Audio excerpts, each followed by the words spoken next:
আর জামা ছিঁড়ে মামলা দিয়ে দিব। মাথা বাড়াই বাড়ি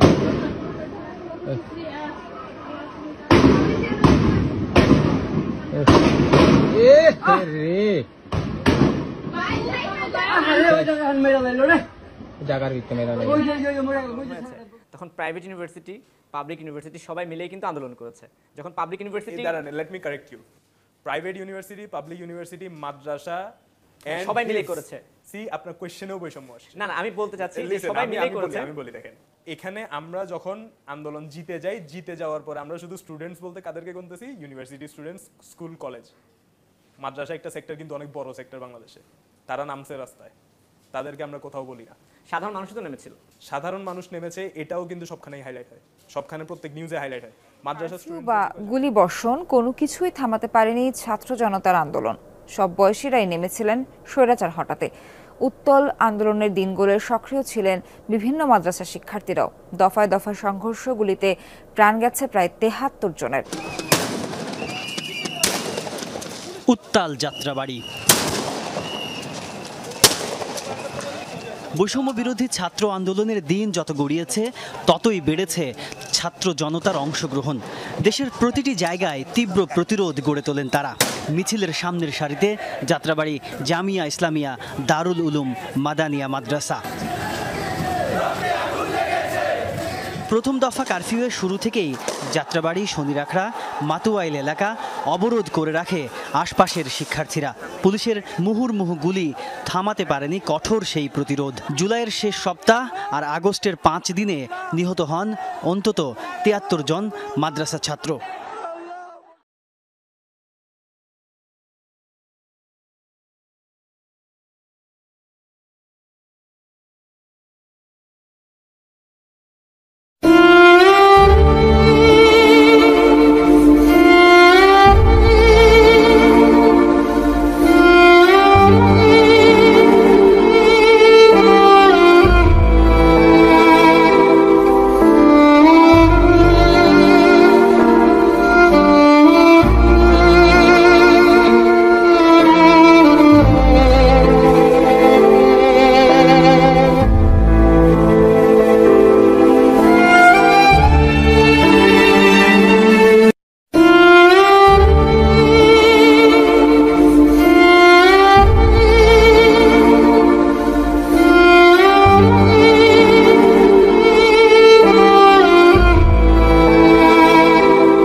করতে চায় বুকটাকে সেভ করতে চায় না নরমালি একটা মানুষ, কারণ এখানে আমাদের হার্টে লাগলে তো স্পট ডেড হবে, এটা সেভ করতে চায়। উনি সামনে এইভাবে ব্যাগটা নিছে, এভাবে নেওয়া ছিল, তাকে পিছন থেকে শুট করা হয়েছে, পিছন থেকে গুলিটা তার এই বুকের হার্টের জাস্ট একটু উপর দিয়ে বের হয়ে, এই যে দেখেন ব্যাগ এ পাশ দিয়ে ঢুকে ফুটা করে এ পাশ দিয়ে বের হয়ে গেছে। ভাইদের সাথে আমি আন্দোলনে যোগ দিই। আমাদের তো একবার ধাওয়া পাল্টা দেওয়া করার পরে আমরা গলির ভিতর চলে যাই। এরপর আমাদের চোখের সামনে 3-4টা ভাইকে তারা নির্মমভাবে হত্যা করে। ওইটা দেখে আমরা আর সহ্য করতে না পারি, আমরা সামনের দিকে আগানোর পরে আবার নির্মমভাবে গুলি করে। এরপর আমরা আত্মরক্ষার জন্য আমি ঘুরে দাঁড়াইছি, তারপরে আমি কিছু বলতে পারি না। পিছন দিক থেকে গুলি লাগছে, এই জায়গা থেকে বের করে এই দিক থেকে ভেদ করে এই দিক দিয়ে বের হয়ে গেছে। এবার আমি জায়গায় পড়ে গেছি। এরপর আমরা 1 2 3 4 1 2 3 4 শেখ হাসিনা গলি ছাড় 1 2 3 4 শেখ হাসিনা গলি ছাড় কোথায় কোথায় পালিয়ে ছাড় বাংলা কি তোর বাপ দাদা কোথায় কোথায় পালিয়ে ছাড় বাংলা কি তোর বাপ দাদা কোথায় কোথায় পালিয়ে ছাড় বাংলা কি তোর বাপ দাদা আমার ভাই খবরে লজ্জায় বাঁচি না শেখ হাসিনার পদতে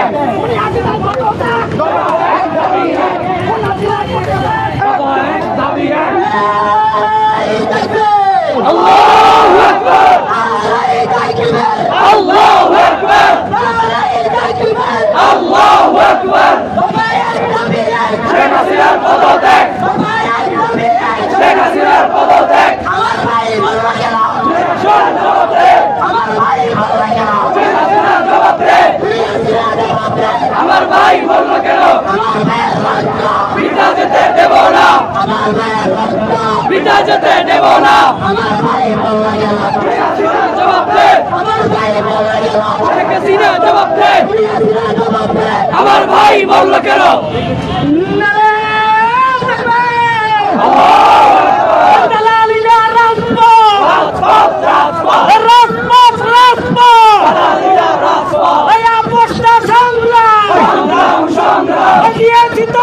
এই 5 তারিখের রক্ত মাখা জামা কাপড় আমরা অনেকেই দেখি এখন বলতেছে, গুটি কয়েকজন, অনেকে না, বলতেছে যে হুজুররা 15 বছর কোথায় ছিল।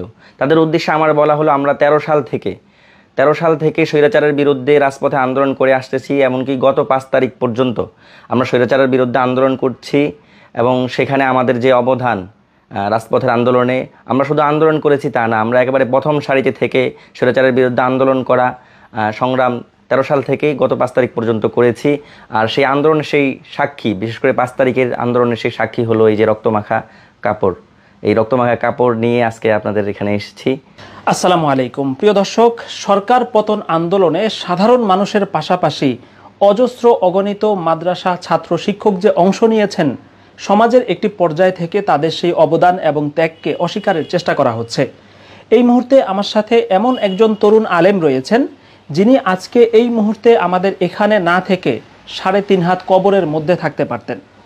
5 তারিখ রাজধানীর যাত্রাবাড়ি থানার সামনে পুলিশ যেই গণহত্যা চালিয়েছে, সেই গণহত্যার সরাসরি সাক্ষী, সেই গণহত্যার চাক্ষুষ দর্শক যিনি আজকে রক্ত মাখা জামা কাপড় নিয়ে আজকে MBA টাইমসের এই স্টুডিওতে উপস্থিত হয়েছেন, এই জাতির সামনে আলেম এবং উলামায়ে কেরাম এই আন্দোলনে যে অবদান রেখেছেন সেটি প্রমাণ সহকারে আমাদের সামনে উপস্থাপনের জন্য মাওলানা নাইমুল ইসলাম আপনাকে স্বাগত জানাচ্ছি। একই সাথে আমরা মূল বিষয়টা যদি শুরুতে আপনার কাছে জানতে চাই যে আপনি একজন আলেম হয়ে ঠিক যাত্রাবাড়ি থানার সামনে সেই ভয়াবহ যুদ্ধের অবস্থার মধ্যে আপনি সেখানে কিভাবে পৌঁছে গেলেন এবং এই আন্দোলনের সাথে আপনি বা আপনার বন্ধুদের সম্পৃক্ততা কিভাবে হয়েছে আমাদেরকে যদি একটু বলতেন। 5 তারিখে যে গণহত্যা যাত্রাবাড়িতে হয়েছে সেটার বর্ণনার জন্য আমরা 4 তারিখ থেকে আসতে হয়। 4 তারিখে আমরা সকাল 11টা থেকেই কাজলা এর আশেপাশে শান্তিপূর্ণ অবস্থান নিয়েছিলাম। 4 তারিখে আমরা যখন 11টা বাজে অবস্থান নেই, এর মাঝখানে যে কোনো ছাদ থেকে গুলি করা হয়, প্রায় 5 রাউন্ডের মতো গুলি। তখন আমাদের 2 জন সাথী ভাই মারাত্মকভাবে আহত হন, তাদেরকে ঢাকা মেডিকেলে নিয়ে যাওয়া হয়। আমরা জানি না পরবর্তীতে কী হয়েছে। পরে আমরা 12টা বা 12:30টার দিকে যাত্রাবাড়ি চৌরাস্তা পর্যন্ত চলে যাই এবং সেখানে অবস্থান করি, থানা ঘেরাও করি। শান্তিপূর্ণভাবে আমরা থানা ঘেরাও করে আমাদের দাবি দাওয়াগুলো জানাচ্ছিলাম, স্লোগান দিচ্ছিলাম। আমরা 4:30টা পর্যন্ত সেখানে শান্তিপূর্ণ অবস্থান বজায় রাখি। 4:30 বাজে আমাদের শান্তিপূর্ণ অবস্থানের উপর হঠাৎ পুলিশ আক্রমণ করে এবং সেখানে আমাদের প্রচুর ভাই আহত হয়, গুলিবিদ্ধ হয়। তো আপনি বলছেন যে শেষ দিকে আসলে পুলিশ বেপরোয়াভাবে আক্রমণ করেছে। জি, আক্রমণ করে। তো এইভাবে পরে আমরা অনেক সময় তারা গুলি করে আমাদেরকে ছত্রভঙ্গ করে দেয়। পরে আমরা সেখান থেকে যেখানে অবস্থান সেখানে আমরা চলে যাই। তো আমাদের এই যে 4 তারিখে শান্তিপূর্ণ আন্দোলনের উপরে পুলিশের আক্রমণ, অনেক ভাই আহত হওয়া, সেগুলো কিন্তু আমাদের মনে রয়ে যায়। আমরা 5 তারিখে অবস্থান নেই আবারও যাত্রাবাড়িতে আমরা অবস্থান নিয়ে 12টার দিকেই আমরা থানা ঘেরাও করি এবং আমার থানা ঘেরাও করার আমাদের মূল উদ্দেশ্যটাই ছিল যেন ওরা গতকালকের মতো আক্রমণ করে, হ্যাঁ, বেপরোয়া আক্রমণ করে আমাদেরকে এখান থেকে সরিয়ে না দেয়। কারণ আমরা একটা যৌক্তিক দাবি নিয়ে আন্দোলন করতেছি, আমাদের দাবিটা যেন পূরণ হয়। সেজন্য একটু জানতে চাই যে আপনার একটু পরিচয়, যে হুজুরা তো মাঠেই নাই, আমরা যেভাবে শুনি আর কি। তো আপনি একজন হুজুর হয়ে, মানে হুজুর আপনি কিভাবে, আপনি কোথায় পড়েন বা কোত্থেকে আসলেন সেটা একটু সংক্ষেপে। আমি ফরিদাবাদ মাদ্রাসায় পড়াশোনা করি, ফরিদাবাদ মাদ্রাসা থেকে গত বছর দাওরা শেষ করছি। আচ্ছা, তো আপনি ফরিদাবাদ থেকে যাত্রাবাড়ির এই আন্দোলনে যোগ দিয়েছেন। জি। আচ্ছা, তার আগে আমরা দেখেছি যে 4 তারিখ পোস্তগোলায় ফরিদাবাদের মাদ্রাসার ছাত্ররা তারা ওখানে অবরোধ করেছিল পদ্মা সেতুর যে এক্সপ্রেসওয়ে যে রাস্তাটি, আপনি সেখানে ছিলেন? হ্যাঁ, আমিও সেখানে 1 ঘন্টার মতো ছিলাম। আমরা দেখেছি, আমরা যখন আন্দোলন করি এখানে কিন্তু ফ্লাইওভার বা ছায়ার নিচে অবস্থান করা যায়, কিন্তু ফরিদাবাদে আমরা যত সময় অবস্থান করেছি সেখানে ছায়ার কোনো ব্যবস্থা নেই। আমরা পোস্তগোলা সেতুর উপরে প্রচন্ড রোদ, ওই রোদে আমরা অনেক সময়, আমি 1 ঘন্টা ছিলাম, তারপর আমি চলে আসছি। ছাত্ররা সেখানে অনেক সময় প্রায় 2টা পর্যন্ত অবরোধ কর্মসূচি পালন করে গেছে। মাঝখানে একটু দর্শকদের উদ্দেশ্যে বলতে চাই যে হুজুররা কোথায় ছিল এই প্রশ্নের ক্ষেত্রে এখন স্ক্রিনে আপনারা যে দৃশ্য দেখতে পাচ্ছেন, এটি 4 তারিখ রাজধানীর অত্যন্ত গুরুত্বপূর্ণ প্রবেশ মুখ যেটি রয়েছে পদ্মা সেতুর যে মাওয়া এক্সপ্রেসওয়ে, পোস্তগোলা সে জায়গা, সেটি দৃশ্য দেখতে পাচ্ছেন যেখানে হাজার হাজার মাদ্রাসা শিক্ষার্থী সেই জায়গাটি তারা অবরোধ করেছেন 1 দফা সরকার পতনের আন্দোলনে। হচ্ছে মাদ্রাসা স্টুডেন্ট, তাকে বলছে খুন করেছে, সে পুলিশ খুন করেছে, এটা সে তাকে বলছে এবং তাকে প্রতিদিন পিটায়, প্রতিদিন নিয়ে টর্চার করে। তো এটা নিয়ে আমরা হাসাহাসি করি, কারণ হচ্ছে এরকম একটা সিচুয়েশনে হাসাহাসি না করে যদি আমরা মেন্টালি ব্রেকডাউন করি তাহলে এটা মানে হবে না, মানে এটা আমরা আমরা সব এইগুলো যা হয় সেটা নিয়ে হাসাহাসি করি। তাই আমি বললাম কি নিয়ে মেরেছে, বলে যে আমাকে বলেছে যে তুমি তো মাদ্রাসার স্টুডেন্ট, তুমি তো কোরআন পারো। বলে হ্যাঁ পারি। তো কোরআনকে বলছে অর্থ জানো, অর্থ জিজ্ঞেস করেছে, অর্থও সে পারে, সে কোরআনে হাফেজ। তো তারপর বলে কোরআনে হাফেজ এই রবীন্দ্রনাথ না কার বই পড়েছো? সে বলছে পড়েছি। তো বলে পড়লা কেন? এই অন্য এই নন ইসলামিক বই পড়া তো হারাম, এটা বলে আবার টর্চার করলো, হাতে পায়ে পিটালো, মানে খামুক, মানে একটা কিছু বলেই পিটায়। আমরা এটা নিয়ে হাসাহাসি করতে করতে শেষ। যে বলে ও বললো, আমিও বললাম যে কোনোভাবেই স্বীকার করবা না, যে তুমি যদি খুন না করে থাকো তুমি মিথ্যা মামলা দিও। বলে আমাকে আরো টর্চার করবে। বলে করবে, বললাম তো তোমাদের করাত দিয়ে হাত পা কেটে দিলেও স্বীকার করবা না, যেটা সত্যি সেটা বলবা।